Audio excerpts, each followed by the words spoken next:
เห็นหน้ากันชั่วมือยังบ่เคยเห็นหน้าก็บ่ได้เห็นแต่หึงอยู่ บ่ได้ออกคลิปเฮาหึงเลยติอืมแม่นแล้วว่ะจังว่านี่แหละบ่จื้อ หึงเลยได้มาผู้เดียวอ้าย ทีมงานไปทางใด ทางโดยสวัสดีมื้อนี้เฮ็ดงามเนาะมื้อนี้เนาะได้ไปเป็นสาวไทยมามื้อเดียวหนึงกะเนาะพี่น้องเอ้ยเฮ็ดงามซับบาดนี้เป็นจังได๋ข้ามไปหมุกไปเที่ยวบ่ไปหยังพาน้องไปกวดบ่ได้ไปเที่ยวบ่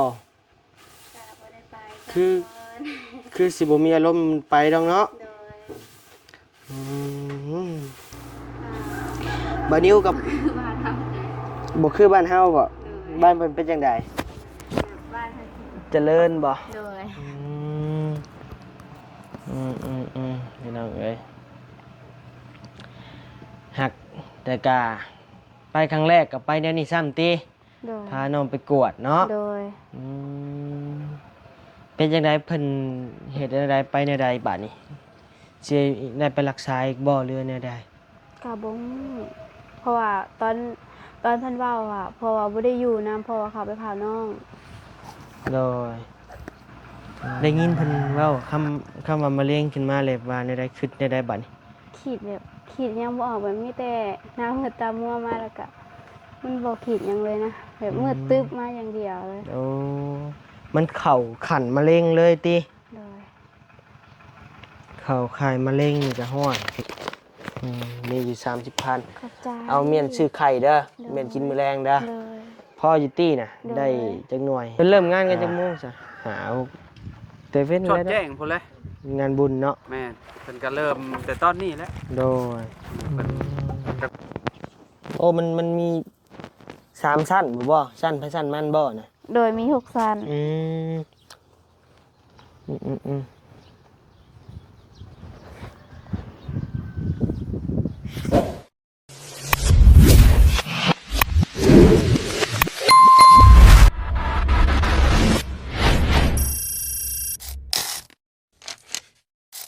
โอเคพี่น้องเอ้ยต่อพี่น้องเนาะเปิดคลิปเปิดภาพมาก็อยู่ในเฮือนในซานน้องลอยเด้อพี่น้องเด้อน้องลอยกับบัดนี้สิเข้ามาถามข่าวของน้องสาวเพิ่นนะพี่น้องเนาะเป็นจังไดอาการโรคภัยไข้เจ็บนะพี่น้องเนาะไปกอดมาเมื่อวานนี้ก็เป็นจังไดมาจังไดเนาะพี่น้องเนาะก็ขึ้นไปถามน้องเพิ่นเลยพี่น้องเอ้ยแต่ว่ากะออกในช่องบ่เตียงบ่ลีแล้วแหละเนาะแต่วันนี้ก็ยังบ่ทันได้ฮู้สิเข้ามาถามข่าวก่อนจักเล็กจักน้อยเนาะพี่น้องเนาะพอได้บางเทื่อมีพี่น้องอยากมีวิธีปัวนะพี่น้องเอ้ยเนาะหรือว่าแนวใดนะพี่น้องเนาะเอาก่อนอื่นนั้นวันนี้ก็ขอกราบทักทายสบายดีพ่อแม่พี่น้องเมื่อทุกคู่ทุกคนเด้อพี่น้องเด้อเนาะทักทายสบายดียามเพลนเที่ยงพี่น้องเอ้ยอยู่กันอยู่ซานน้องลอยเด้อพี่น้องเด้อเนาะมาในวันนี้ก็มาพบมาพ้อกับเบาลี่นะพี่น้องเนาะกับอาจารย์ลาวเพิ่นผู้แหละเขาไปเยี่ยมยามพี่น้องข้างในผู้แหละพี่น้องเอ้ยจะไปยามไผสาวไม่ห้างบ่ปะกับพัวใหม่ๆมันหมาดว่าสั่นเนาะเอาไปพี่น้องเอ้ยเขาไปทำไทยบอลี่ก่อนเป็นจังใดวันนี้เนาะนี่แหละก็ได้ผู้กวนเฮือนจอดอยู่เทิงผู้ปล่อยนี่เด้อฝุ่นเด้อเบานะพี่กดเฮือนโดยเอาสบายดีเด้อบอลี่เด้อโดยสบายดีโดยป้าบ่เห็นหน้าแต่หึงว้าวไปเห็นหน้ากันชั่วมือยังบ่เคยเห็นหน้าก็บ่ได้เห็นแต่หึงอยู่ว่าบ่ได้ออกคลิปเฮาหึงเลยติแม่นแล้วว่ะจังว่านี่แหละบ่จื้อหึงเลยได้มาผู้เดียวอ้ายทีมงานไปทางใดทางลูกพี่ยาวกับลูกพี่อันตูนขี่รถจักรมาเพิ่นมาแต่เช้าเด้เพิ่นวงแล้วบ่แม่นเพราะว่าเฮาตื่นสวยเพิ่นมาแต่ปุ๊บ8 โมง 9 โมงผู้บ่ไหวแล้วว่ะเสร็จแล้วมันเวลาไผเวลามันโดยคนนึงอย่างมาเช้าคนนึงอย่างมาสวยมันก็บ่ทันกันโดยคะแนนตื่นเฮาตื่นเช้าได้ก็สิน่ะได้มานำกันอยู่ เออหาไปอีกแหละ คักลีเนาะ ข้าวคิวอย่างเนาะ ลืมมาเลยเออ อืม อ่ะ ว่านี่ก็เปลี่ยนย่างไอ้ลีเอ้ยหมดเงินอีกแหละโอ้ ยังเตะอีกแล้วบ่ บ่ได้แตกมันบวมซื่อ คือว่าหากระเปลี่ยนมาเปลี่ยนอีกแหละ แม่เปลี่ยน2เส้นเส้นเบื้องนี้กับเส้นเบื้องนั้น เมืองไหนอย่างรถอ้ายกัน โอ้ ได้ ปาโต ยังบ่ได้ไปเปลี่ยนมันอยู่ให้ทางในเพิ่นนั่นก่อนว่ะ แม่นทางในยังดีอยู่นี่ มันกินแต่ทางในเด้ส่วนหลา แม่ ย น สลับทางในครับ หัก กล้าเพิ่นบ่ไหวก่อนนะ หักมันกะเนาะหักใครอยู่บ่ลีขี่รถซ่าพี่น้องเอ้ย มันจะว่าเด้อบัดเฝ้าก็ไว้กันเด้อ บัดเท้าแล้วมันอันตรายนี่นะแต่ว่ามันยี่ห้อดีได้ มันมากับรถเด้อนี่นะ แม่ของเดิมมันเด้ มันดี บิสโตนบ่คือว่าซะ บิ๊กโตนทางหลังกับบิ๊กโตนเป็นยังไง ที่ชงปี ชุดๆแหละมากับรถนะ แม่ที่ชงปีกัน ใครเล่นเปลี่ยนก็เปลี่ยนเอาบิ๊กโตนก็ได้ ที่เขาชงปีกัน โดย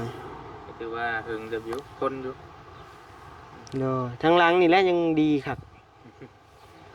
ยังบรูนบลีนเลย หน่อย เอาโอเคเดี๋ยวขึ้นไปเบิ่งน้องเพิ่นก่อนเนาะ โดยน้องลอยบ่ โดย คนกุ้มอยู่ ไปถามข่าวเพิ่นก่อน เจ้า โดยปัดเฮือนจ้าอยู่พี่น้องเอ้ยอึ๊บโธ่เมียนเฮือนบ่เออโดยสวัสดีมื้อนี้เฮ็ดงามเนาะมื้อนี้เนาะได้ไปเป็นสาวไทยมามื้อเดียวหนึ่งกะเนาะพี่น้องเอ้ยเฮ็ดงามซับบาดนี้เป็นจังได๋ข้ามไปหมุกไปเที่ยวบ่ไปหยังพาน้องไปกวดบ่ได้ไปเที่ยวบ่คือสิบ่มีอารมณ์ไปดอกเนาะบัดนี้ก็พอได้ฮู้ข่าวมาแล้วเนาะพี่น้องเนาะว่าเป็นจังไดมาจังไดเนาะเรื่องน้องเพิ่นก็สิมาถามกับปากน้องเพิ่นเองอีกเทื่อนึงเนาะพี่น้องเนาะกับพี่มานั่งพี่ก็ได้รู้สึกมันจากมึนๆอยู่นะนี่ก็ได้โอเคโอ้ยพี่น้องเอ้ยเป็นจังไดข้ามไปหมุกครั้งแรกโอ้ไปประเทศไทยครั้งแรกบ่แม่นบ่เป็นจังไดนั่งเพียบก็ได้นั่งได้บ่คะแนนนั่งบ่ได้ก็บ่เป็นหยังเป็นจังไดบ่คือบ้านเฮาบ่บ้านเพิ่นเป็นจังไดบ้านเจริญบ่โดยพี่น้องเอ้ยหักแต่กาไปครั้งแรกก็ไปเดี๋ยวนี้ซ้ำติพาน้องไปกวดเนาะโดยเป็นจังไดเพิ่นเฮ็ดจังไดไปแนวใดบัดนี้สิได้ไปรักษาอีกบ่หรือแนวใดก็บ่เพราะว่าตอนเพิ่นเว้าอ่ะเพราะว่าบ่ได้อยู่นำเพราะว่าเขาไปพาน้องโดยเป็นแนวใดแหละอาการของเพิ่นมันเป็นโรคหยังเป็นแนวใดไปแนวใดมะเร็งกินกระดูกประมาณนี้แหละมะเร็งโดยพอเห็นเพิ่นเว้านะโดยได้ยินเพิ่นเว้าคำว่ามะเร็งขึ้นมาเลยว่าแนวใดคิดแนวใดบัดนี้ขีดยังบ่ออกแบบมีแต่หน้ามืดตามัวมาแล้วก็มันบ่ขีดหยังเลยนะแบบมืดตึ๊บมาอย่างเดียวเลยโอ้มันเข้าขันมะเร็งเลยติโดย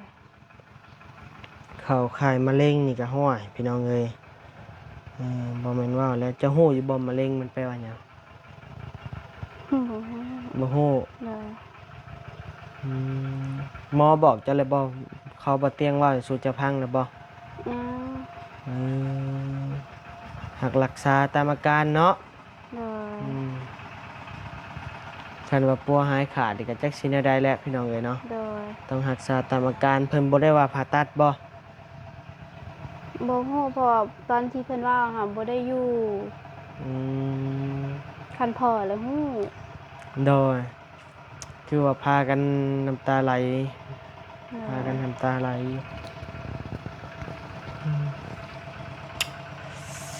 จังใดๆเนาะไปทราบไปอันน่ะโพดสมมุติแต่มันยังน้อยๆเพราะว่า โดย คือได้ยินเว้าว่าบ่เตียงว่า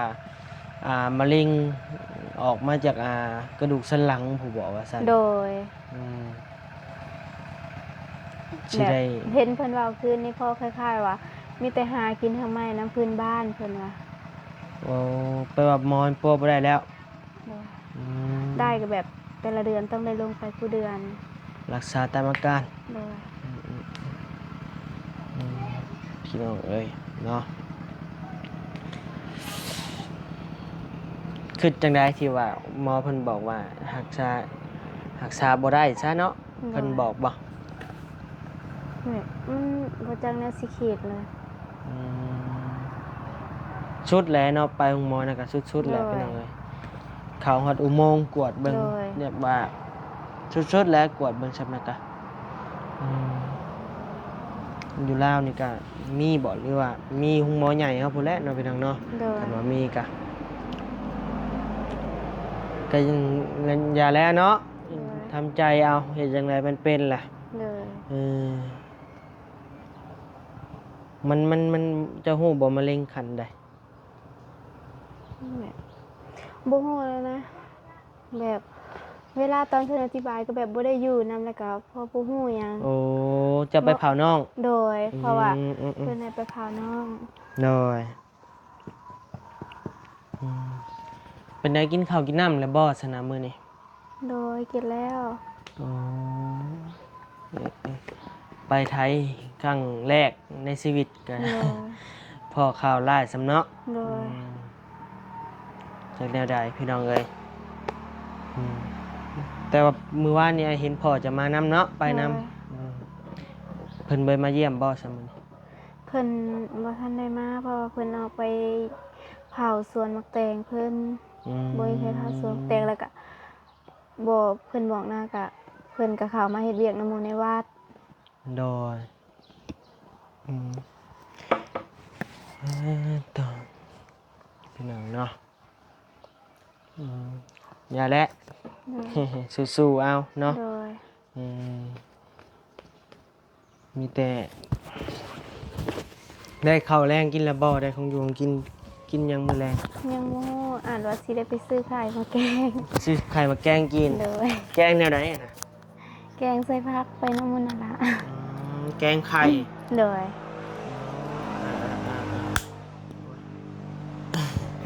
เสียงนี่ดังเลย โดย แกงไข่ติกินนำกัน เลย ไปเลยบ่ โดย เอาเดี๋ยวสิเอาเงินซื้อไข่ให้เด้อสั่นน่ะเด้อ อืม อืมมีอยู่บ่ล่ะบาทนี่พี่น้องเอ้ยมีอยู่30,000 ขอบใจ เอาเมียนซื้อไข่เด้อ เด้อ เมียนกินมื้อแรงเด้อ โดย พ่ออยู่ตี้น่ะ เด้อ ได้จักหน่วยนะหาโอ้ได้หลายหน่วยเติบได้ครับพี่น้องเอ้ยเอาเมียนซื้อไข่มาแกงกิน โดย เดี๋ยวนี้แลตตี้บ่ได้ไปหาอยู่หากินบ่มื้อนี้ บ่ได้ไปเว้ย อืมน้องเอ้ยไปสนะจังได๋ก็สู้ๆเนาะ โดย เป็นกำลังใจให้โอเคพี่น้องเอ้ยไปใช้เกาะ หยัดหมอน หยัดหมอน โดย เอาเจ้าเห็ดหมอนบ่ โดยซื้อหมอนมาไหว้แล้วก็สิหยัด อยู่ใส่หมอนน่ะ อยู่เฮือนหลังนั้นสิขึ้นไปเอาหมอนแล้วก็สิลงมาหยัด โดยเอาขึ้นไปซะนะเดี๋ยวสิถ่ายอยู่นี่เด้อ โดย โดยสบายดีเด้ออาจารย์เด้อบ่ได้พ้อกับอาจารย์หลายเดือนแล้วเด้พี่น้องเอ้ย โอ้หลายเดือน จุกแล้วก็บ่เนาะ บ่มาบนวัน บนกองทัพยัง ยังมาอยู่ติ อากาศอาทิตย์หนึง โดย อาทิตย์หนึงได้บ่ได้แล้วครับ ได้แล้วอาทิตย์หนึง7-8มื้อได้นี่ พี่น้องเลยเนาะอ่ะก็ลงมาแต่เนื้ออ่ะก็ได้เมื่อ โอ้ วานอ่ะก็ลงมาเมื่อวานนี่ว่า โดย แมลงไปพ่อกันอยู่พุ่นแหละ โดย อยู่เฮือน บ่บุญ บ่บุญสารวัตรพุ่นแหละ โดย งานแจกข้าวบุญแจกข้าว โดยก็ว่าสิเมื่อแต่เว้นอยู่มื้อนี้ว่าสิไปนั่นแหละ อืม อืม ถ่ายนี่เบิ่งน้องควันแล้วก็น้องน้อย3คลิปนะมันไปในบ่มันบ่คำก่อน โดยเพิ่นเริ่มงานกันจักโมงซะ แต่เว้น ชอด แล้ว แจ้ เนาะ งพุ่นเลย งานบุญเนาะ แม่นเพิ่นก็เริ่มแต่ตอนนี้แหละ โดย เพิ่นจักโมงน่ะบ่ายเกือบ บ่ายสามนี่ บ่าย2โมงปลาย บ่ เพิ่นก็น่าสิเก็บเก็บดูกเก็บหยังกับประมาณ3นี้ เอ้า ป่าชา แต่ปลาซ่าแต่จูดตอนพุ่นน่ะยังบ่เก็บดุเลยบ่ จังได้อายก็บ่ฮู้กันเก็บแล้ววะหรือว่าจังใดครับบ่ฮู้อันนี้ยังบ่ได้ถามหมู่ครูเบิ่งอะนะ โดย ว่าเพิ่นก็ได้เดือนหนึงแล้วเนาะ โอ้พุ่นแล้วแม่นได้แล้วอืม เพราะทางน้องเพิ่นเฮ็ดหยังซะสิยันงิ้วบ่ เพิ่นว่าเพิ่นสิหยัดหมอนว่าส่วนหยัดหมอนซื้อหมอนมา เอ อืมเอาโอเค ซื้หมนมาบ่ โดยซื้อมาได้ใช้หมอนนาง ซื้อมาแต่โรงเรียน ซื้อมาแต่ดงเห็น โดย สิหยัดหมอนให้เบิ่งว่าซั่น โดย ยันเป็นอยู่บ่ โดยเคยหยาดอยู่ หยัดอยู่ใช่น่ะอยู่นี่แล้วบ่ โดย เอาใส่แล้วแหละซั่นน่ะอืม ควันกุ้มๆผมอันอันนี้งิ้ว แป๊บนึงไปหาหนังสือกันยังอีกก่อน โดย ได้ นะพี่น้องเอ้ยเดี๋ยวให้น้องเพิ่นไปเอาเสื้อแขนยาวก่อนโดยไปบ่รีเมื่อแล้วพี่น้องเอ้ยสบายดีเด้ออีนาง โดย เด้อสบายดีโอ้ยขี้ฝุ่นมันคุ้มแล้วเนาะอันนี้เนาะ โดย อันนี้บ่ลูกชายใส่ไปนั่งเบิ่งเห็นหน้าเบิ่งดูอืม จิกเลย เดี๋ยวพี่น้องเอ้ยหมอน้อยนี่บ่ โดย เออ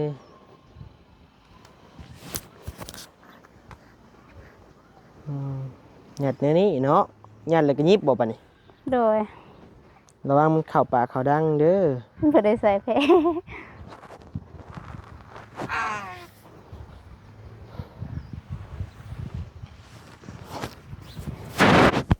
ย่างก็หยัดเป็นบ่นางเป็นบ่อืมคืออินเดียคือยังไปนี่เนาะพี่น้องเนาะ โด เรา ย อืม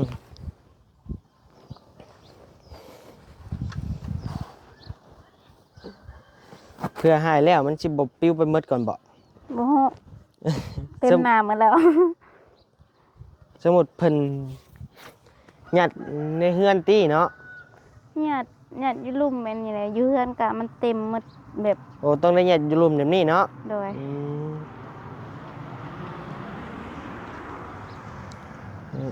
พี่น้องเอ้ยเฮ็ดขายบ่นางหรือเฮ็ดไว้ใช้ เฮ็ดไว้ใส่ โอ้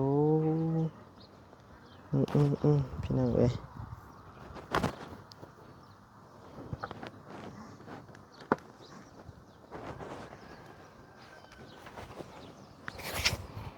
ใจเป็ดอยู่ทั้งลมไป ข่าวมันเลยดัง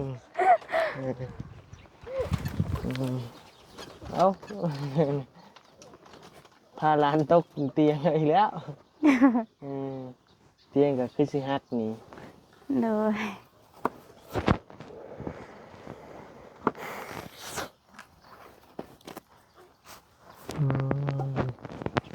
โอ้มันมี3ชั้นบ่ชั้นไปชั้นมันบ่น่ะ โดยมี6สัน อืม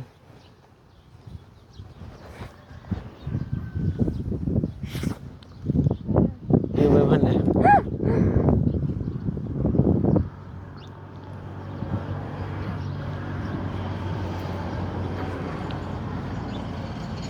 มันน่ะบ่ได้เข้าดอกดังฮะแต่ว่ามันเฮาระแวงไปซื่อๆได้ คือแต่ว่ามันมีอะนะแท้ๆมันบ่ได้มีดอกระแวงไปซื่อๆงามเด้นี่เพิ่นยังลานงามใช้แนมกล้องไปเบิ่งดูงามเลยแบบคนตาแล้วมันดกนะคือแบบอินเดียไปซั่นนี่นะคนอินเดียผมก็บ่จะเป็นลูกครึ่งบ่ บ่ลูกคนลาว ลูกคนลาวหมด โดย หักคือเนาะ โดย อืม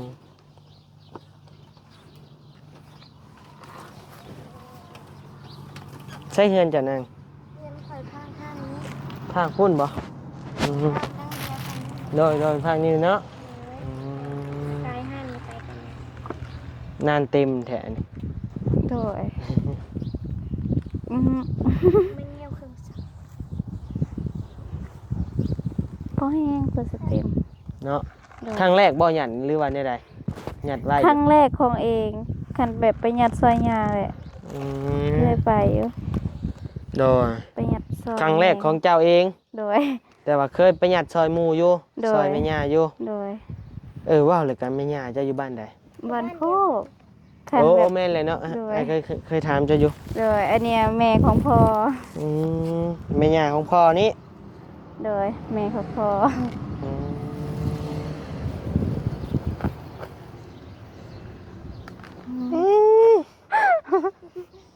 เอาขี้เหนียวมาปล่อยเสือหาเสือโคนแห่งเต็ม เพื่อแล้วนี่นะไอ้บอกไว้เลยว่าเต็มมัดกลางเดินเจ้านี่ โดย งิ้วนะ ขี้เหนียวพอได้ นี่เห็ดแบบมีนางพอนี่ยุมเขานี่นี่เห็นบ่บูเฮียนเอานางเนาะนี่นี่เด้เป็นยังไง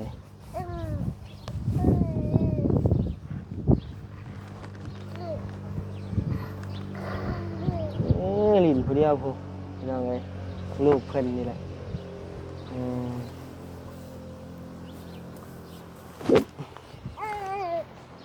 หยัดมอนพี่น้องเอ้ยบัดนี้ก็หาแต่เคยเห็น